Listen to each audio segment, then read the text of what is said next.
Assalamualaikum warahmatullahi wabarakatuh.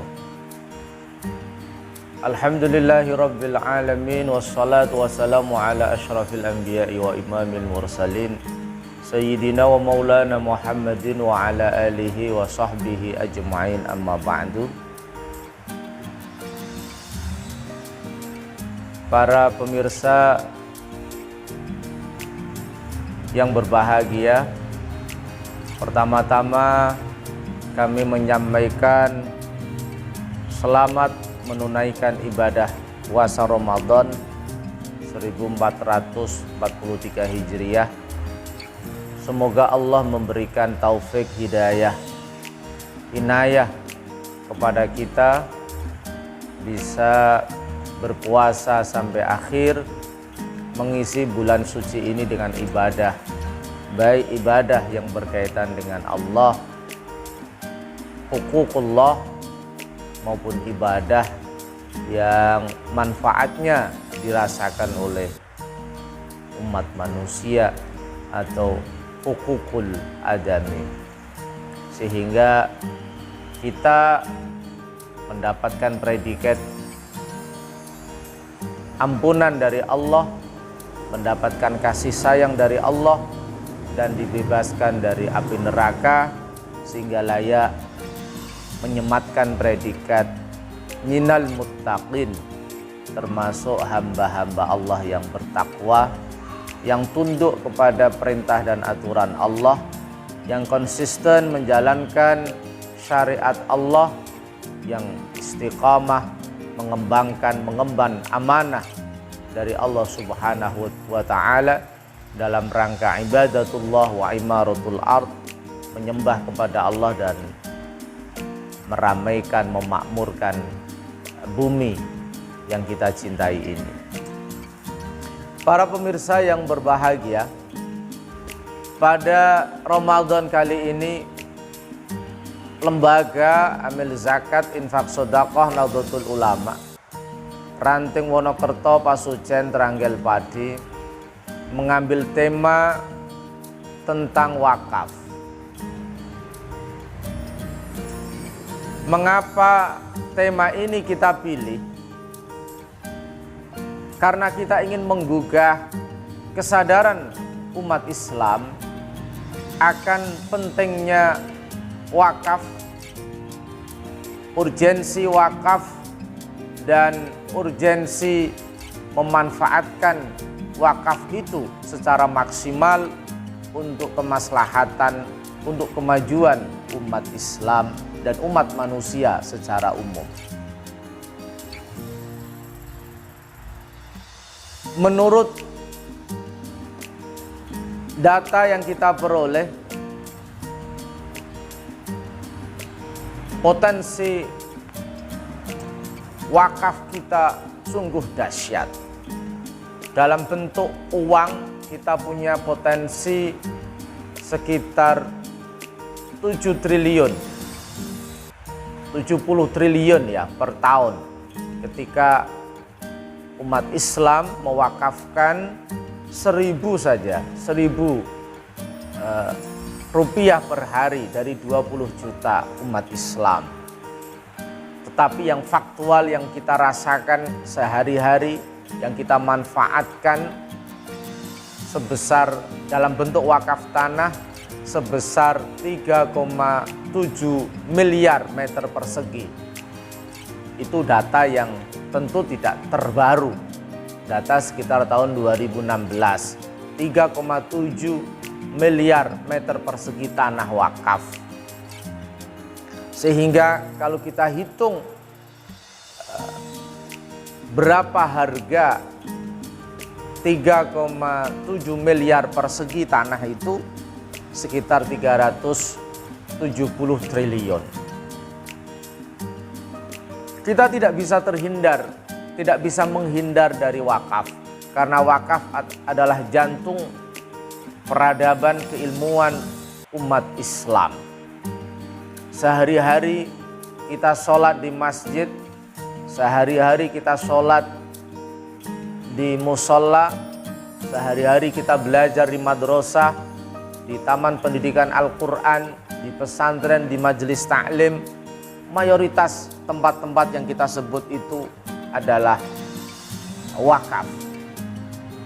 Sehingga tema wakaf ini tema yang sangat sentral, strategis, sehingga Lazis Wonokertomaju mengangkat tema wakaf ini menjadi topik aktual dalam momentum Ramadan 1443 Hijriah ini, dengan harapan semoga kesadaran umat Islam untuk berwakaf meningkat dan kesadaran pengelola wakaf untuk mengembangkan tanah wakaf atau wakaf-wakaf yang lain yang tidak berupa tanah, yang bertujuan untuk mengembangkan kualitas umat Islam, membangun peradaban Islam, betul-betul bisa terwujud dalam kehidupan kita sehari-hari.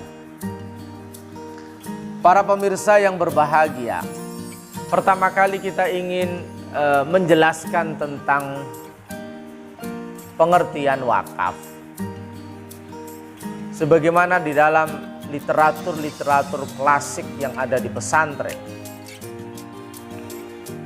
wakaf intinya adalah habsul mal, menahan harta. Menahan harta secara permanen yang bisa dimanfaatkan untuk hal-hal kebaikan dalam rangka mendekatkan diri kepada Allah Subhanahu wa Ta'ala. Jadi inti daripada wakaf adalah habsul mal atau menahan harta.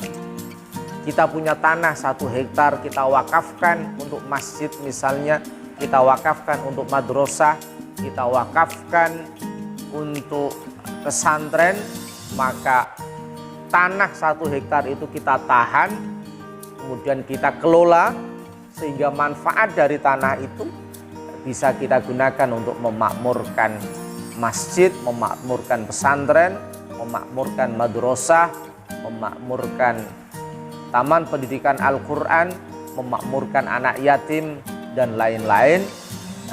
Dan semua itu tidak lain adalah taqarruban ilallah, dalam rangka mendekatkan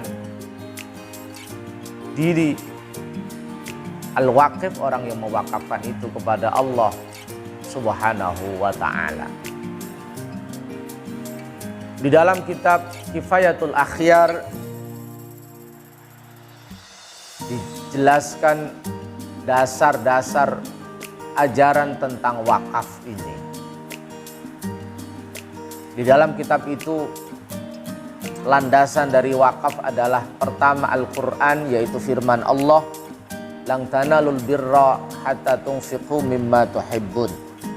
Engkau tidak akan pernah meraih kebaikan, memperoleh kebaikan sebelum engkau mampu meninfakkan harta, sebagian harta yang kau cintai. Yang kedua, hadis Rasul Muhammad SAW yang sangat terkenal, "Idza mata ibnu Adam in qata'a amaluhu illa min thalathin, shadaqatin jariyatin aw ilmin yuntafa'u bihi aw waladin shalihin yad'ulah." Ketika manusia meninggal, maka sudah tidak ada kesempatan untuk beramal, terputuslah kesempatan dia untuk beramal, kecuali 3 hal, di mana 3 itu akan terus mengalir pahalanya kepada orang meskipun orangnya sudah meninggal. Pertama adalah sedekah yang terus mengalir, sedekah jariyah.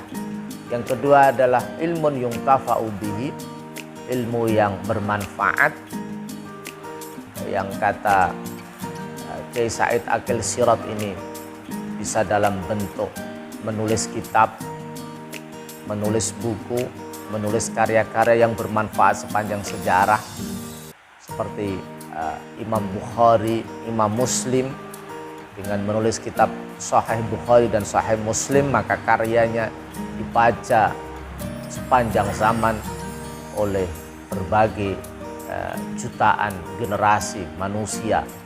Ini adalah ilmun yuntafa'u bihi. Yang terakhir adalah generasi yang berkualitas, anak soleh yang berbakti, anak soleh yang selalu mendoakan kedua orang tuanya. Kemudian para ulama mengatakan amal jariyah, sedekah jariyah yang dimaksud adalah wakaf. Jadi ketika orang itu berwakaf, mewakafkan tanahnya 1 hektar tadi misalnya kepada masjid atau kepada musola, kepada pondok pesantren, majelis taklim, madrasah, TPQ, maka pahalanya akan terus mengalir sepanjang masa. Meskipun dia wafat, meskipun dia sudah meninggal, tetapi pahala dari apa yang dia wakafkan akan terus menyinari, akan terus melapangkan jalannya di alam barzah, mendapat cahaya, ampunan, rahmat, dan kasih sayang dari Allah Subhanahu wa Ta'ala. Para pemirsa Lazisnu Wonokoto Maju yang berbahagia, wakaf, pengertian wakaf yang tadi kita sampaikan betul-betul menjadi energi yang luar biasa bagi masyarakat kita, umat Islam, untuk terus-menerus melestarikan ajaran ini. Karena ajaran wakaf ini betul-betul agung dan mulia, karena ketika orang mewakafkan hartanya, maka yang taqilul milku ilallah, yang taqilul milkul malik ilallah, kepemilikan harta yang diwakafkan itu kemudian berpindah dari manusia, dari pemilik harta itu kepada Allah Subhanahu wa Ta'ala. Artinya ketika tanah itu sudah diwakafkan, maka sudah menjadi otoritas hukum agama, menjadi hak Allah Subhanahu wa Ta'ala yang harus dikelola dengan baik, dengan sidik dan amanah, sesuai dengan syarat yang ditentukan oleh wakif, apakah untuk masjid, untuk madrasah, untuk pesantren, untuk musola, dan lain-lain. Para pemirsa yang berbahagia, salah satu kata kunci dari wakaf yang sangat besar yang tadi saya sampaikan, dengan nominal 370 triliun, kalau kita nominalkan dari 3,7 miliar meter persegi itu, kata kuncinya adalah al-intifa. Artinya tanah yang diwakafkan itu harus betul-betul dimanfaatkan. Semakin maksimal kemanfaatan dari harta yang diwakafkan itu, maka semakin maju umat Islam, semakin besar pahala yang mengalir kepada orang yang berwakaf. Satu contoh, di dalam hukum kita tidak ada masjid kecuali wakaf. Wala yakunul masjidu illa waqfan. Masjid ini harus berupa tanah wakaf. Artinya ketika masjid seperti yang sekarang ini kita tempati, Masjid Jami Sirajul Anam di Dukuh Wonokerto, Pasuruan Tranggal Pati, ini adalah tanah wakaf. Maka tanah wakaf ini yang berupa masjid ini harus betul-betul dimanfaatkan untuk hal-hal yang positif, untuk li'a'la'i kalimatillah, untuk menunjukkan, mengagungkan agama Allah, untuk menunjukkan bahwa Islam itu agama yang berisi nilai-nilai spiritual, agama yang mendorong umatnya untuk mengembangkan pengetahuan, agama yang care, peduli kepada fakir miskin, anak yatim, agama yang mendorong para pemuda untuk kreatif dan inovatif, melakukan terobosan-terobosan yang bermanfaat bagi umat manusia, agama yang mendorong kemajuan di bidang teknologi, ekonomi, peradaban, dan politik kemanusiaan. Ini artinya apa? Artinya masjid ini misalnya itu harus dikembangkan, harus lahir program-program yang visioner, harus lahir kegiatan-kegiatan yang mendekatkan diri kepada Allah Subhanahu wa taala, menambah gizi pengetahuan, menunjukkan kepedulian kepada fakir miskin, anak yatim, menunjukkan gairah untuk memberdayakan ekonomi masyarakat dan berusaha menjadi satu kekuatan politik yang menegakkan dan menebarkan Islam yang rahmatan lil alamin, sesuai dengan firman Allah, wa ma arsalnaka illa rahmatan lil alamin. Ini adalah kata kunci wakaf, sehingga ketika semua harta yang diwakafkan ini betul-betul bisa dimanfaatkan dan dikembangkan secara optimal, maka kita optimis kemajuan Islam di segala aspek kehidupan akan menjadi kenyataan. Insya Allah demikian, semoga bermanfaat. Kurang lebihnya mohon maaf. Wal afu minkum, wallahul muwaffiq ila aqwamit thoriq. Assalamualaikum warahmatullahi wabarakatuh.